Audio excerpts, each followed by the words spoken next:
আজকে যারা বলেছিল বিজেপি এলে মুসলিমরা নাকি থাকতে পারবে না, 2 মাস 1 দিন হয়েছে বিজেপির মুখ্যমন্ত্রী কাকে থাকতে দিইনি নাম বলুন বন্ধু।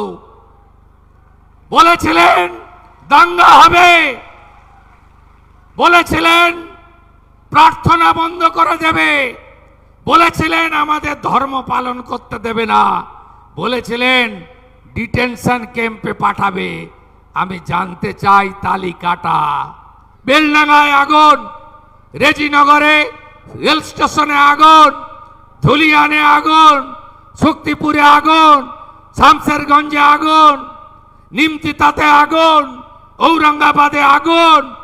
আগুন লাগানো ছাড়া অন্য কাজ করেনি আমাদের মুসলিম বহুল এই জেলা।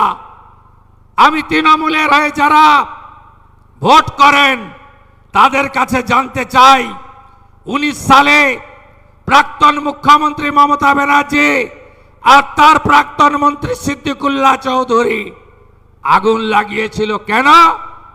না সিএ আইন নাকি এনআরসি, নাগরিকত্ব কেড়ে নেওয়া হবে। হাজারদুয়ারি পোড়ানো হয়েছিল, বেলডাঙ্গা রেজিনগর স্টেশন জ্বালানো হয়েছিল।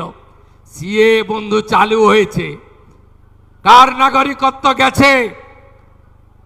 কাকে আমরা তাড়িয়েছি? আজ এই প্রশ্ন করার টাইম এসেছে। ওয়াকফ অ্যামেন্ডমেন্ট বিল আগের মুখ্যমন্ত্রী, প্রাক্তন মুখ্যমন্ত্রী, যিনি একবার নয় একবার 21-এ নন্দীগ্রামে হেরেছেন, 26-এ ভবানীপুরেও আমার কাছে হেরেছেন। তিনি বলেছিলেন না আমার জীবন থাকতেও ওয়াকফ অ্যামেন্ডমেন্ট বিল লাগু করতে দেব না। তিনি লাগু করে দিয়ে গেছেন উম্মিত পোর্টাল।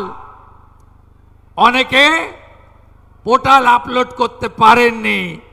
আপনাদের ওয়াকফ প্রপার্টি অনেক জায়গায় মমতা ব্যানার্জির জন্য আজকে খাস হয়ে গেছে। আগুন লাগিয়েছিলেন সেদিনও আগুন লাগিয়েছিলেন। জঙ্গিপুরে আপনার প্রচারকরা এসে উস্কে দিয়ে গেছিল। হরগোবিন্দ দাস, চন্দন দাস, বেদবনা, জাফরাবাদের 10টা গ্রাম, আজকে চারিদিকে অশান্তি, গরিব মানুষের ক্ষতি হয়েছে। আজকে এই জেলার উন্নয়নের কথা আপনি বলেননি। আজকে সারাদিন দুপুরের পর থেকে আপনার জেলার উন্নয়নের কথা আমরা বলেছি, উন্নয়নের কথা ভেবেছি। দল না দেখে, ধর্ম না দেখে, সম্প্রদায় না দেখে, আরো শিক্ষা, আরো স্বাস্থ্য, আরো হাতে কাজ, আরো আবাস, আরো পরিশ্রুত জল, কৃষকের ফসলের দাম, প্রাণী সম্পদকে আরো এগিয়ে নিয়ে যাওয়া, এমএসএমই, হর্টিকালচারে আরো কাজ, আরো 125 দিনের কাজকে জনপ্রিয় করা, আরো নিকাশি খাল খনন, আরো ভাঙন প্রতিরোধে ব্যবস্থা নেওয়া, আরো ঐতিহ্য হেরিটেজকে, মুর্শিদাবাদের ঐতিহ্যকে বাঁচিয়ে রাখা, আরো ইউনিভার্সিটি, রঘুনাথগঞ্জ, রেজিনগর শিল্প তালুকে আরো শিল্প আনা, থানাগুলোতে আরো পুলিশ কর্মচারী, স্বাস্থ্যকেন্দ্রে আরো ডাক্তার নার্স, স্কুলগুলোতে কলেজগুলোতে আরো শিক্ষক অধ্যাপক। এই কথাই সারাদিন আমরা বলেছি। আজকে যারা বলেছিল বিজেপি এলে মুসলিমরা নাকি থাকতে পারবে না, 2 মাস 1 দিন হয়েছে বিজেপির মুখ্যমন্ত্রী কাকে থাকতে দিইনি নাম বলুন বন্ধু।